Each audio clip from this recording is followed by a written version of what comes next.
여러분, 부처님께서 중생이라고 표현한 말이 어떤 뜻일까요? 저는 그렇게 생각합니다. 부처님께서 깨달음을 딱 얻고 보니 나는 깨달아서 이렇게 생사를 해탈하고 참 자유로운 그런 사람이 됐는데 저 많은 사람들, 나와 똑같지만 단지 그런 걸 깨닫지 못해가지고 불행해가 살고 있는 저 사람들, 이런 뜻이라고 저는 생각합니다.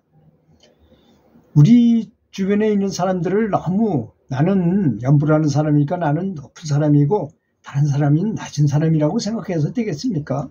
중생왕은 뭐 굉장히 무시하는 이렇게 말투로 해서는 절대로 안 된다고 저는 생각합니다. 근데 이제 이 사람이 살아있을 때는 서로가 뭐 네가 어떤지 저떤지를 잘 몰라요. 제가 아시다시피 중국 기공을 부친의 중병 때문에 어쩔 수 없이 배워서 뭐 약간의 신통력도 갖고 뭐 여러 가지, 하여튼 일주일만 기공을 하면 기감이라는 걸 느끼고, 첫 번째. 그 다음에 눈만 감으면 뭐 히말라야 산이 보이기도 하고 여러 가지 사물을 볼 수 있게도 되고, 또 타심통이라 해가지고 다른 사람의 어떻게 생각하는지도 느껴져요. 이게 굉장히 불편한 일이더라고요.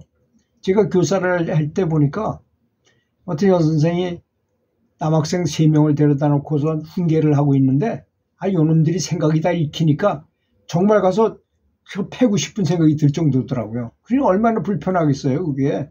또 체감공능이라는 게 또 있는데요. 저 아픈 사람을 만나면 나도 그 부위가 아파져. 그럼 어쩔 수 없이 나를 고쳐요. 그러면 그 사람도 나. 그러니 얼마나 불편하겠어요. 그게 참 좋은 거 아니에요. 그래서 그거에 대해서 신경도 안 쓰고 살으니까 또 그것이 없어지더라고요. 그래서 이제 보통 그러잖아요. 어디 유명 기도처나 이런 데 가게 돼서 뭐를 이렇게 얻게 되면 그거 재밌어가지고 그것만 들여다보면 그게 공력을 엄청나게 소모하는 일이에요. 그것이 정말로 수행을 열심히 해가지고 이 천안이 제3의 눈이 열리면 그런 거 관계없이도 봐요. 눈 뜨고도 볼 수 있어요. 영적인 문제를. 그 정도가 되기 전에 보이는 건 다 아수라 세계와 연결돼서 그쪽에 도움을 받는. 그러면 어디로 가겠어요, 그 사람이. 그거 참 어려운 문제죠. 안 그렇습니까? 그래서 그런 점을 잘 알아야 되는 것이고, 그 다음에 두 번째로는 사람이 죽을 때 보면요, 너무나 현격한 차이가 있어요. 사람이 죽을 때 보면 진짜 연부를 열심히 해서 돌아가시는 분하고 그냥 돌아가시는 분의 차이가 너무너무 많이 난다는 걸 저는 많이 보았습니다. 제 부친서부터 그랬습니다.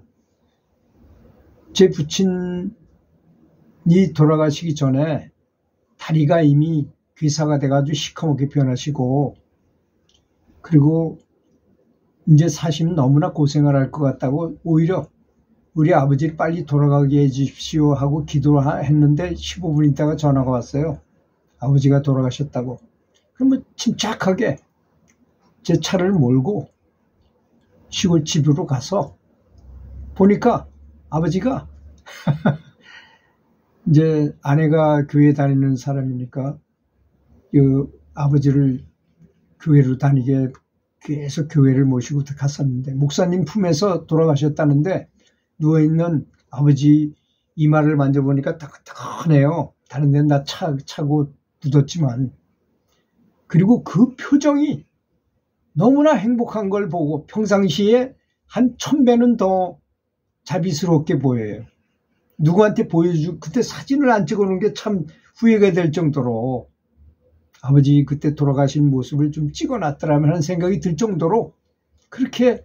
그리고 누가 친척들이 와서 울면서 들어와서 아버지를 보여드리면 울음이 다 그쳐요. 너무나 자비스럽고 행복한 표정을 보고 그렇게 변하는 것입니다. 그렇다면 우리가 죽을 때 어떤 현상이 일어나는지 좀 한번 살펴볼까요? 첫 번째 나타나는 증세가 명료심이라는 단계인데요. 뚜렷한 마음 상태에 있는 거죠. 명료라는 거는 죽음이 가까우게 되면 눈, 귀, 코, 혀, 몸에는 여전히 작용이 있긴 있어요. 하지만 의식은 여전히 깨어 있어요. 그래서 또렷하게 깨어 있기 때문에 그때를 명료심이라고 합니다.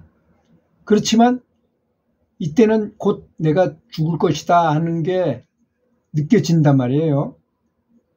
그리고 4대 오온이 흩어지기 시작하기 때문에 몸과 마음은 극심한 고통을 받게 됩니다. 그렇겠죠. 아무래도 그죠. 우린 이목구비가 다 마비되고 이제 하면서 고통을 받겠죠. 또 모든 걸 다. 그리고 아주 분명하게 자신이 곧 죽게 된다는 사실을 알기에 처자식과 집안 재산과 재물들 평생 사랑하던 사람들을 마주할 때 차마 헤어질 수 없어서 아주 더 큰 고통을 느낀다고 합니다. 두 번째는 자체애유라는 상태에 온대요. 자기 마음을 자기 몸만 생각하는 상태라는 거죠.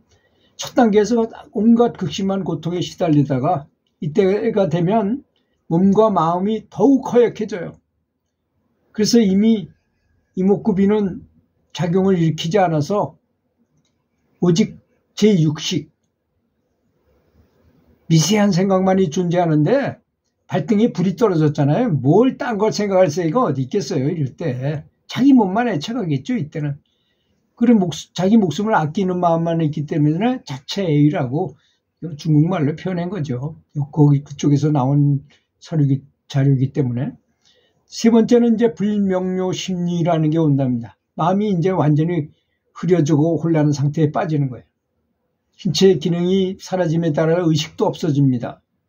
의식작용이 없으면 윤회 환상을 좌우하는 아래의식이 떠오르기 때문에 이렇게 되면 이 도둑의 무리들이 두목이 딱 죽게 되면 어떻게 될까요? 그쯤에 힘이 제일 센 놈이 주권을 잡을 거 아닙니까? 그거하고 똑같이 된다는 거예요. 그래서 선한 일을 하라고 한다는 것입니다. 선한 일을 하지 않으면 나쁜 놈이 두목이 되면 그 놈이 딱 정권을 잡으면 밑에 사람도 괴롭히고 국민 전체를 괴롭힐 거 아니에요. 그런 일이 벌어지겠죠. 저 두목 사회에서도. 그런 거와 마찬가지로 사람 자체도 그렇답니다. 또 빚쟁이가 빚을 지게 되면 가장 큰 빚쟁이한테 그놈이 두목이 돼가지고 이제 빚 받으라고 그럴 거 아니겠습니까? 그런 거와 마찬가지다 이거죠. 그런데 연불을 하는 사람은 어떨까요? 꾸준히 연불 해가지고 정말 빚을 많이 모은 분들은, 공덕을 많이 쌓은 분들은 보통 사람들이 경험하는 그런 정말로 힘든 상황이 결코 발생하지 않는다는 것입니다. 왜냐하면 첫 번째 단계, 아까 맨 처음에 얘기한 명료심리에서 이미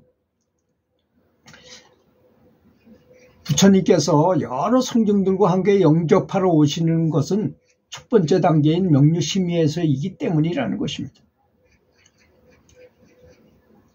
그래서 종종 어떤 분은 저기 아미타불이 오셨다, 관세음보살이 오셨다 뭐 이렇게 말을 하는 경우가 있어요. 정말로 그때 되면 이제 그런 게 보이기 때문에, 명료심이 아주 정신이 있는 상태에서 보이기 때문에 그런 것입니다. 그래서 돌아가시면 정말로 향기가 나기도 하고, 정말 이게 표정도 그렇고, 저희 아버님 향기가 뭐 이런 건 나지 않았지만 너무나 얼굴에서 모든 걸 보여주시더라고요. 그래서 여러분도 참 준비해야 될 거 많습니다. 여러분, 보험이라는 게 어떤 겁니까? 보험을 보통 때는 돈만 나가는 거라고 생각하지만 정말 큰 사고를 당하거나 어려움이 당하면 너무나 큰 도움을 받게 되는 것입니다. 근데 이 보험은 뭐 내가 내고해야 되는 거지만 이 연불은 어떻습니까? 연불은 내가 주는 거는 아무것도 없고 받는 것만 있는 거예요. 이거는 너무나 좋은 것입니다. 그렇지 않습니까? 연불 열심히 하시기 바라겠습니다.